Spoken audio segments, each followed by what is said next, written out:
Ya estamos en contacto con la embajadora Alicia Castro. Buenos días, Alicia. Mario Masitelli te habla. Buen día. ¿Cómo estás vos?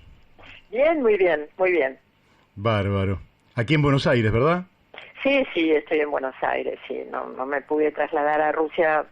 El gobierno me designó como embajadora en Rusia, pero estaba planificado que me fuera el 15 de abril y en cambio, bueno, desde el 14 de marzo estoy en mi casa.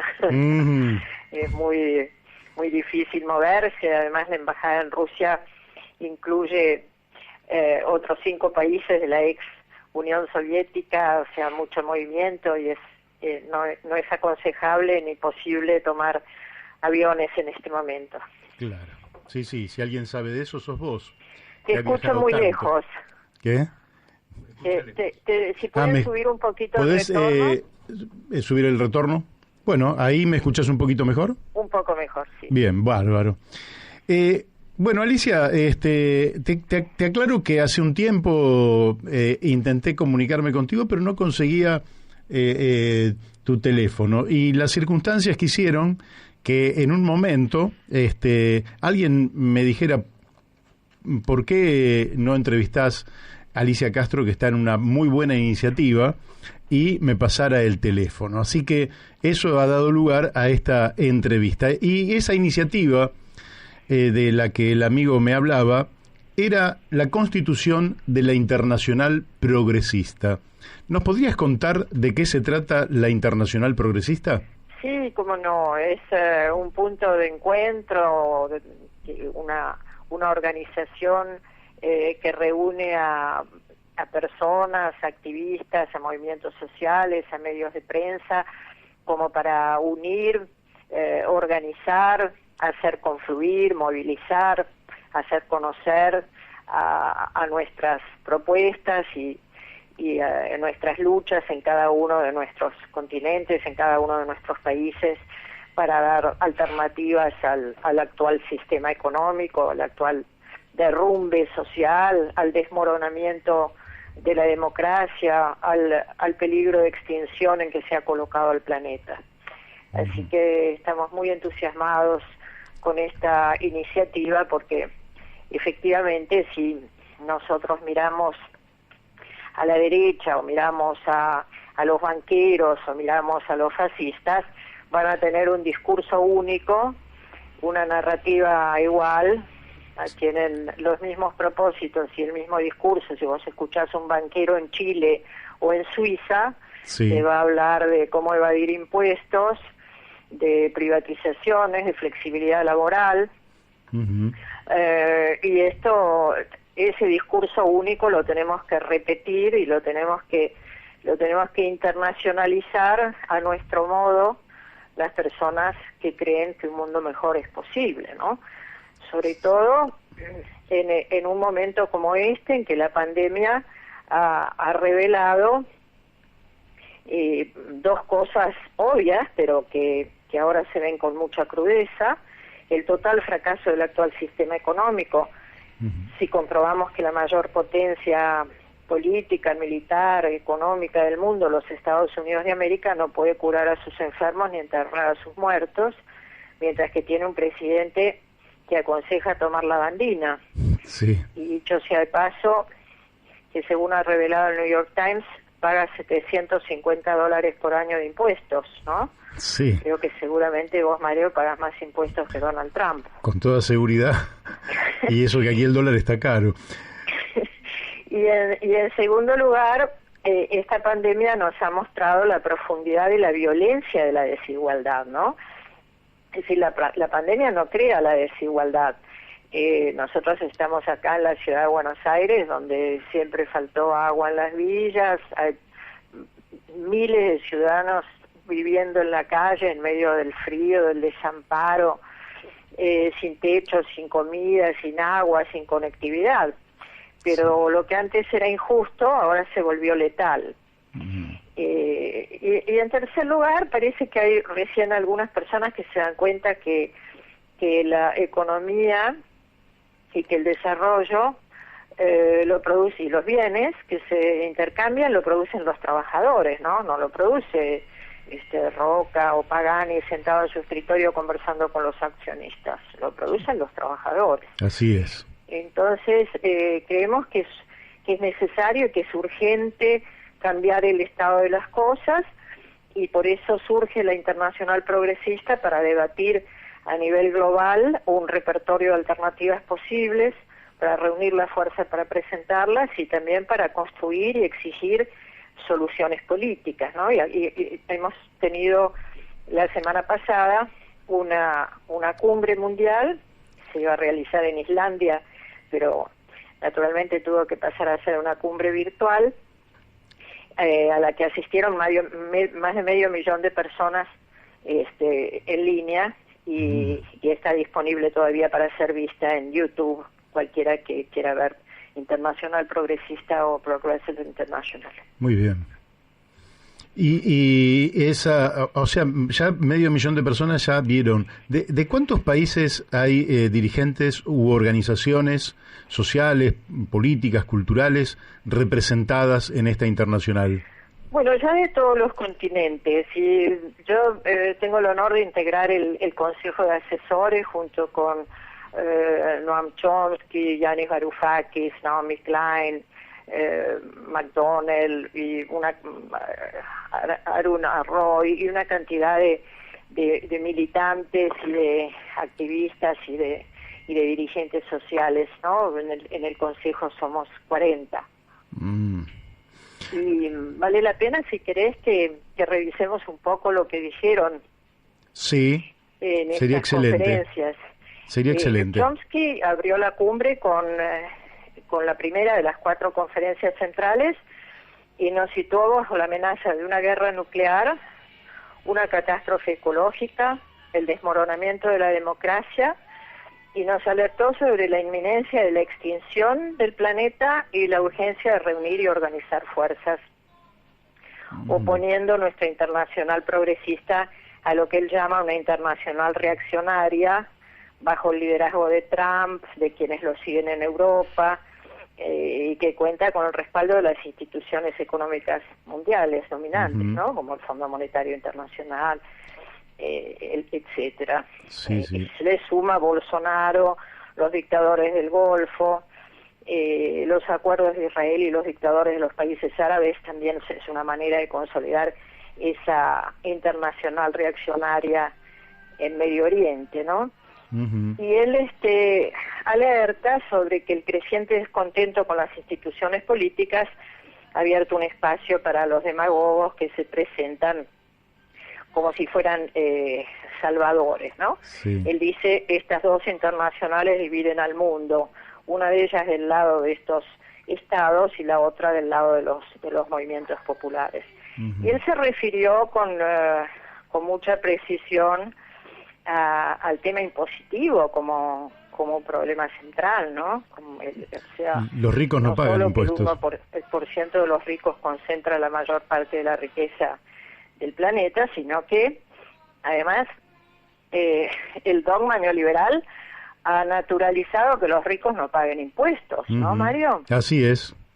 Tienen muchas formas de evadir, eludir o transferir los impuestos a los consumidores, pero ellos no pagan.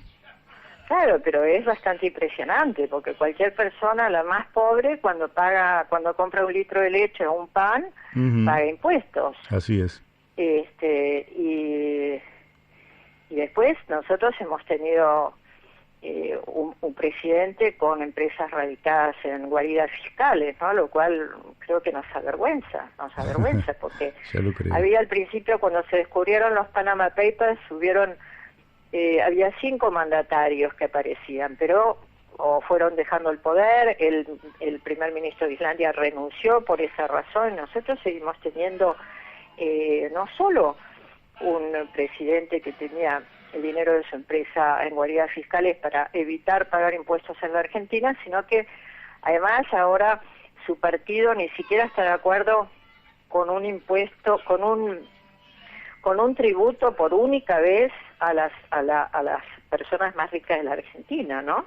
Claro, bueno, porque en realidad hace muchos años que vengo reflexionando sobre el tema y creo que no es solo un problema de avaricia, por decirlo de alguna manera, de egoísmo, sino que es un problema de poder.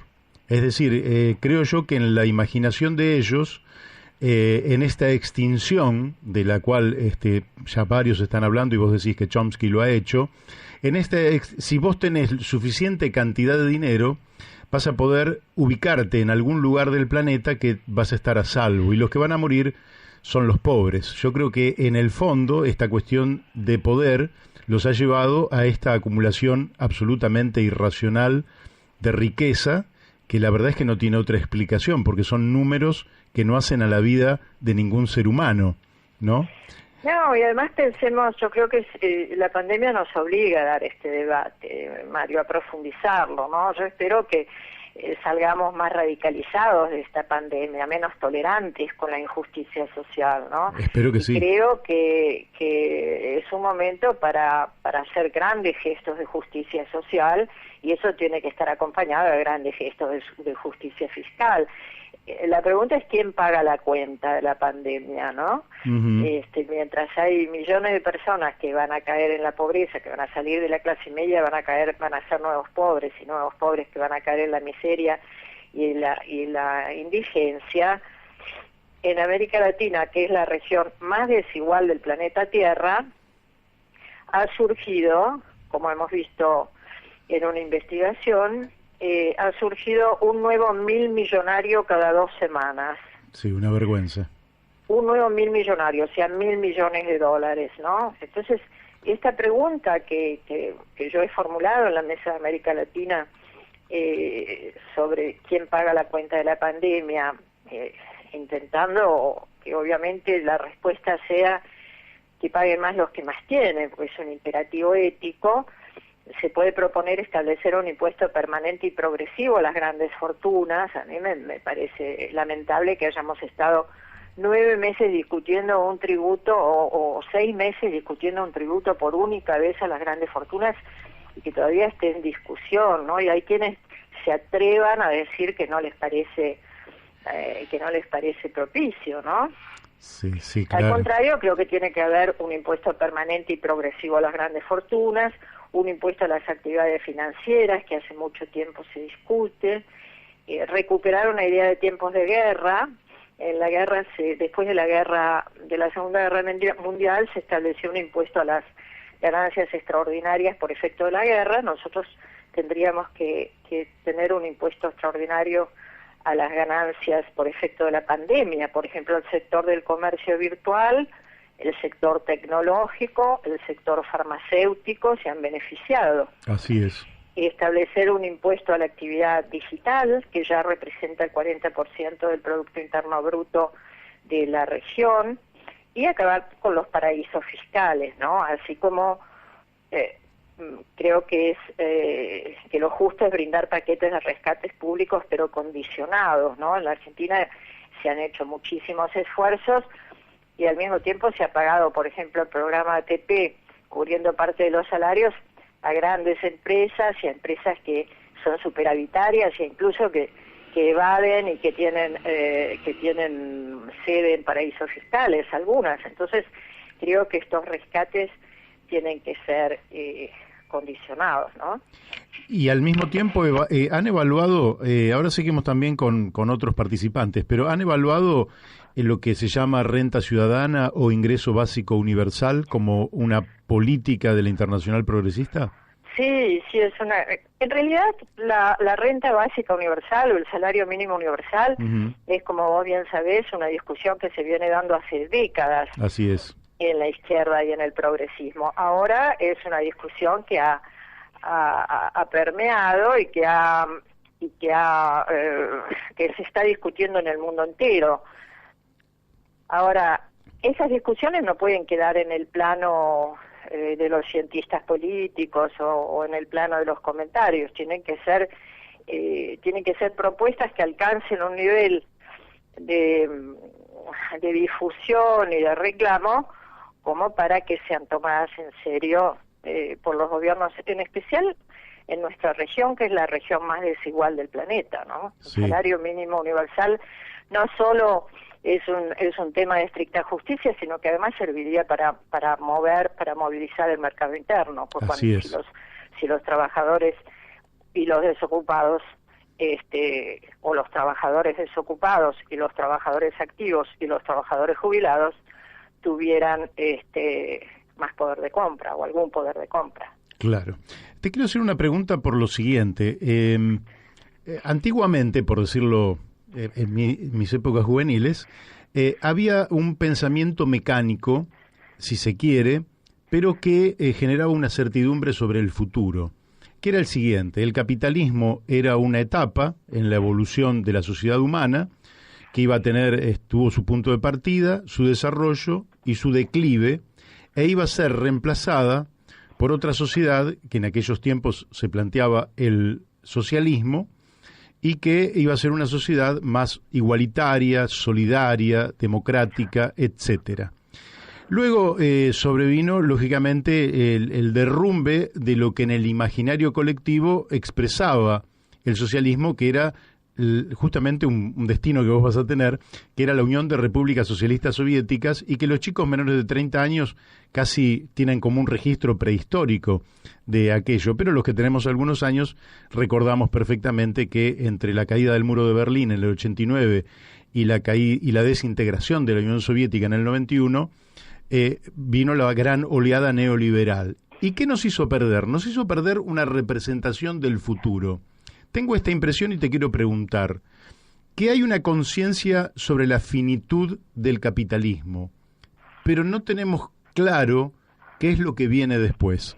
¿Esto lo han debatido ustedes? Sí, en profundidad. Yo te aconsejo le aconsejo a las personas que nos están escuchando que escuchen en la cumbre de la Internacional Progresista, que repito está en YouTube, que vean la conferencia de Yanis Varoufakis, el ex ministro de Economía de Grecia, que es uno de los fundadores de la Internacional Progresista. Él hace una amplia introducción histórica que vale la pena resumir, ¿no? Y nos obliga a actualizar justamente esto que vos decías, los conceptos de capitalismo y de socialismo, que no son los mismos del siglo XX, ¿no? Claro. Primero nos da un dato descomunal, que también es obvio, pero también ahora se ve. El mundo del dinero y de las finanzas se ha desvinculado completamente del mundo de la producción. Es decir, una empresa, por ejemplo, Hertz, quiebra, y al mismo tiempo sus acciones suben en la bolsa. Es decir, el capitalismo en esta etapa neoliberal no precisa más del consumo para sobrevivir. Es tremendo, ¿no? Tremendo. Tremendo. Tremendo, llama a la reflexión. Es tremendo, es tremendo. Sí. Entonces, es un capitalismo que puede prescindir de las personas, digamos. Claro, puede prescindir de los trabajadores. Así es. Entonces, lo que él pone de relieve, y creo que es un análisis histórico un poquito denso, pero vale la pena revisarlo.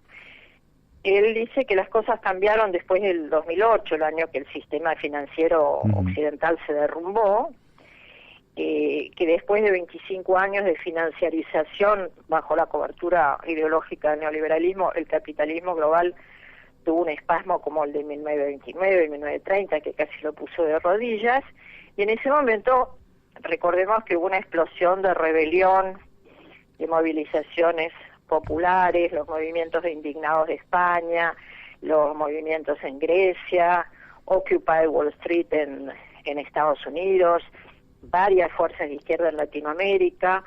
Hubo un momento de explosión, pero fueron sofocados todos esos movimientos uno a uno, ¿no? Y el descontento de las masas encontró una expresión política en el nacionalismo.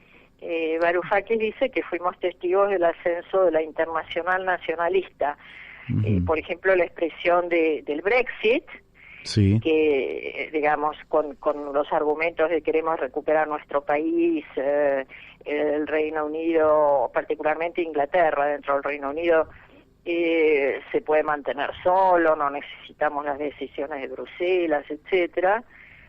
Trump, que también prometió que se iba a ocupar de lo que dejaron Wall Street y el establishment, Bolsonaro, Modi en la India, Le Pen, Salvini, bueno.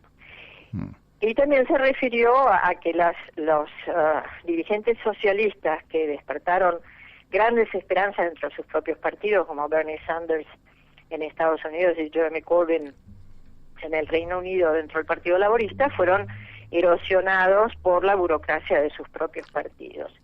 Entonces él señala lo siguiente: por primera vez desde la Segunda Guerra Mundial, la confrontación política no es entre el establishment y una variedad de izquierda o de progresistas, sino entre diferentes sectores o diferentes partes del propio establishment.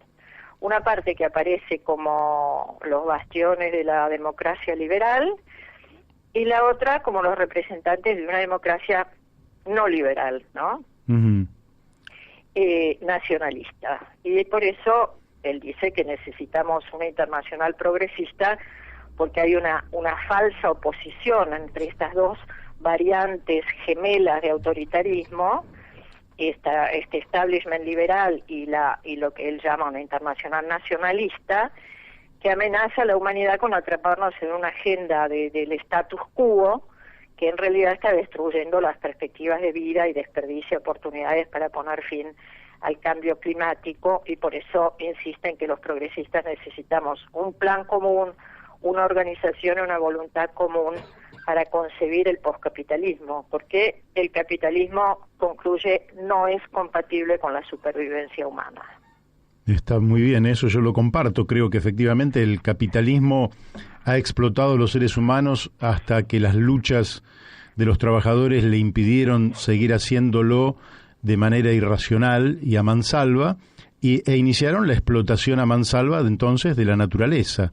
Y la verdad es que uno lo ve, y yo supongo que ustedes lo ven con la misma preocupación, por ejemplo en el tema de la minería a cielo abierto, por ejemplo en el tema del fracking, por ejemplo en el modelo agropecuario, o con lo que estamos sufriendo en América Latina en particular, que son los incendios sistémicos hechos lógicamente por sectores interesados, sea en expandir la frontera agropecuaria o sea para emprendimientos inmobiliarios, que en algunos sectores de Córdoba está pasando eso.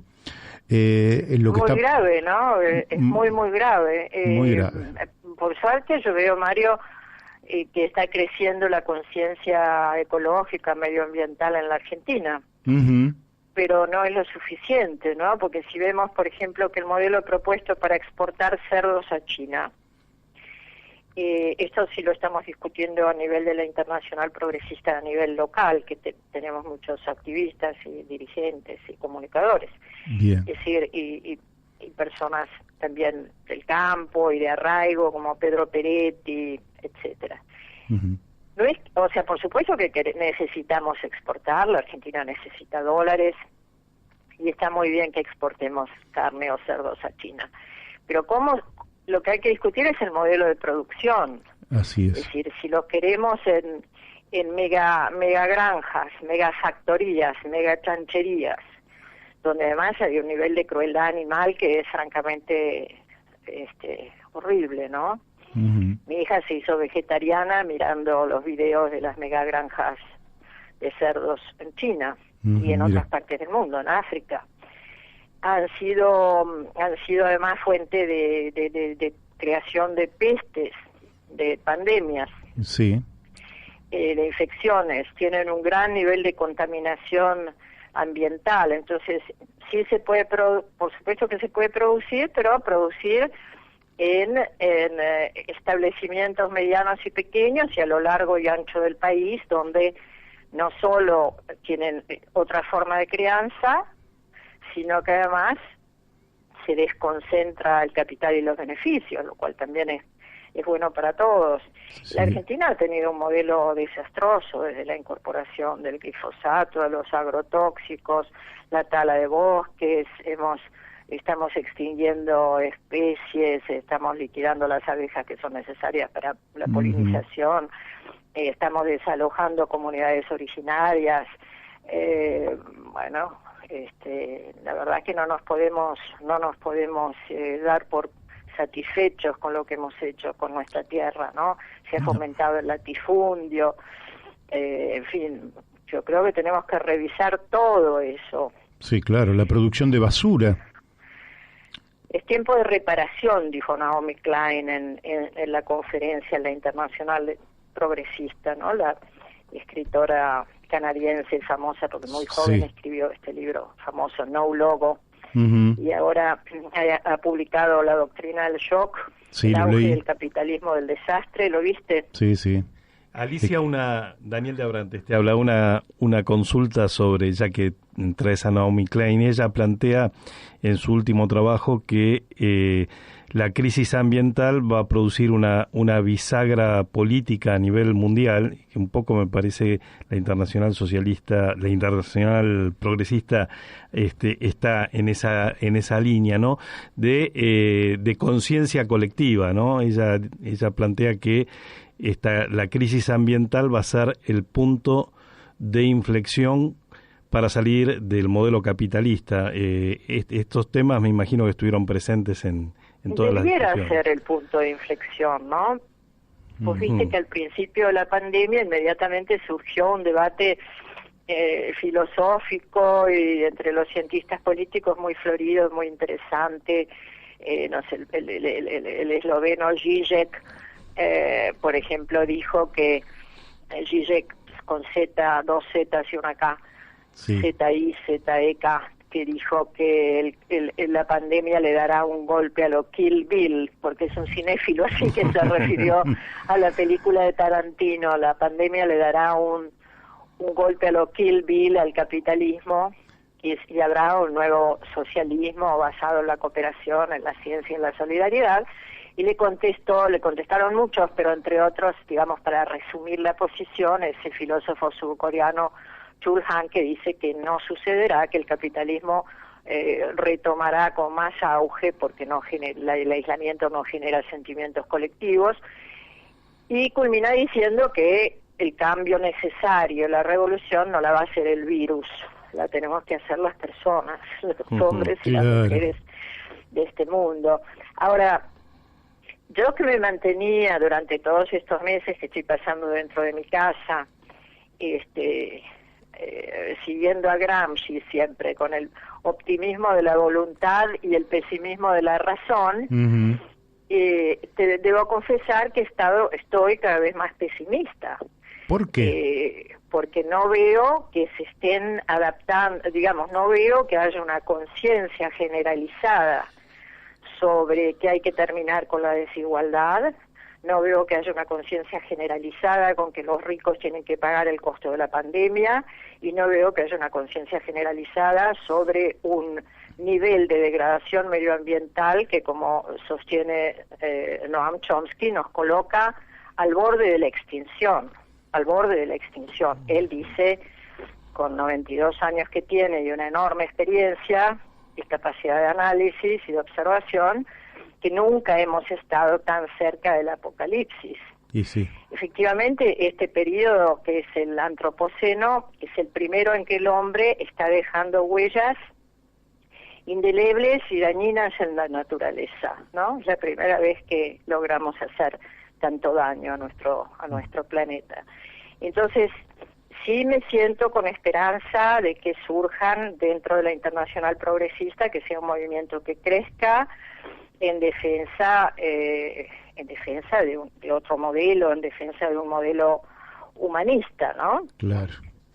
Naomi Klein señala que estamos en un planeta roto y que tenemos que pensar ahora en la reparación, y plantea que este nuevo tiempo sea un tiempo de reparación de un planeta en ruinas, como un trabajo a ser asumido por todas las generaciones, un trabajo intergeneracional, un deber cívico que puede abarcar todas las esferas de lo que hoy está roto, en lo económico, en lo político, en lo social, en lo medioambiental, las relaciones entre las personas. Pero ella insiste en que hay que educar sobre el daño.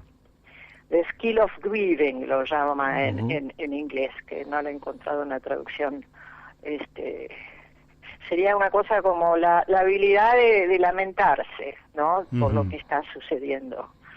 Yo creo que es interesante porque eso nos plantea además que miremos el COVID no solo como un enemigo, sino como un maestro que nos ha mostrado con crudeza lo que sucede a nuestro alrededor y puede darnos lecciones, enseñanzas que no son nuevas, como que el aire libre es mejor que el hacinamiento, el respeto por la naturaleza, tomar lecciones de los pueblos originarios. Recordemos que Naomi Klein estuvo en Bolivia con Evo Morales, sí. Ella habla de la madre tierra, de la Pachamama, y estuvo incluso en los asentamientos del Tambo de Luis de Lía, estuvo 2 veces acá. Una mujer muy interesada en lo que sucede en todo el mundo, muy agraviada por lo que está sucediendo y con propuestas realmente concretas de reparación.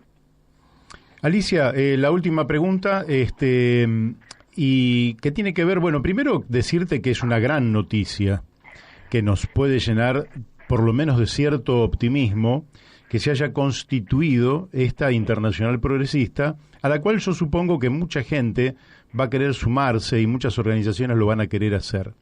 Ahora, la última pregunta que te hago es, ¿no sentís que estamos en un tiempo dramático, si se quiere, por justamente las probabilidades de un apocalipsis, al tiempo que falta rebeldía en la sociedad, falta rebeldía en la dirigencia política, ¿no sentís que falta el espíritu épico que la época está mereciendo? Bueno, por eso estamos tratando de reconstruirlo a nivel global, porque efectivamente es más difícil si nosotros intentamos encontrar los recursos locales o regionales, sobre todo en este momento de desmoronamiento de la democracia en nuestra región, ¿no? Es más, como te diré, no es que sea más fácil, pero es interesante si lo hacemos a nivel global, ¿no? Nosotros, por ejemplo, hoy a las 6 de la mañana me levanté para conectarme con Londres, con el coordinador de la Internacional Progresista en Londres, para escribir y traducir una carta al Consejo Nacional Electoral de Ecuador, porque la democracia está en riesgo en Ecuador. Claro. No solo, digamos, después del laboratorio que fue Brasil, con el golpe a Dilma Rousseff, el lawfare, la persecución judicial a Lula, el verdadero secuestro electoral que le hicieron a Lula, el golpe que le dieron a Evo Morales, ese modelo se está expandiendo, y en Ecuador el gobierno de Lenín Moreno no solo está enjuiciando y condenando a Rafael Correa en un juicio amañado, inventado, sino que además ha proscripto a Correa y ahora intenta proscribir a la fórmula alternativa del partido de Correa de Andrés Arauz y Rabascal. Así que me levanté a las 6 de la mañana para escribir una carta con los británicos y con miembros del Partido Laborista Británico, que son miembros de la Internacional Progresista, conectados además con Rafael Correa, con Andrés Arauz, que es miembro de la Internacional Progresista, y Varoufakis firmó la carta y estábamos considerando a ver si podíamos despertar a Noam Chomsky en Arizona, y decidimos que era muy temprano. Muy temprano. Pero digo, es un momento de tanta gravedad, con la confluencia de crisis muy severas, ¿no? La crisis medioambiental, la crisis social, la crisis económica, la crisis del planeta que, como decíamos, nos coloca casi al borde de la extinción, y el desmoronamiento de la democracia, ¿no? Tenemos a Trump que está diciendo que no es muy preciso si va a reconocer o no las elecciones, el resultado de las elecciones si pierde. Y tenemos la democracia verdaderamente en riesgo en América Latina después de haber pasado una década extraordinaria donde forjamos la unidad regional, instituciones supranacionales como el Mercosur ampliado, la UNASUR, la CELAC. Todo eso se desmoronó como un castillo de naipes y tenemos verdaderas amenazas a la democracia en la región. Así que esto sí necesita una acción global, una voz global, un programa único, y por supuesto te invito a sumarte, y a todos quienes nos están escuchando. Es muy sencillo, te metes en la página de Internacional Progresista, Progressive International, y vas a encontrar un formulario para sumarte. Bárbaro.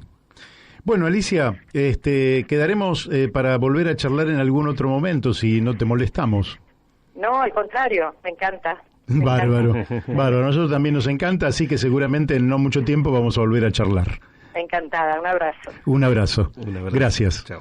Bueno, hemos hablado con Alicia Castro, nuestra embajadora en la Federación Rusa y en otros países de la ex Unión Soviética, que como integrante de la Internacional Progresista, como fundadora, cofundadora de esa Internacional Progresista, nos ha pintado un panorama que a mí me resulta optimista, que muestra que efectivamente hay dirigentes, hay organizaciones, hay pueblos que no se resignan, que luchan y que hay otro mundo posible.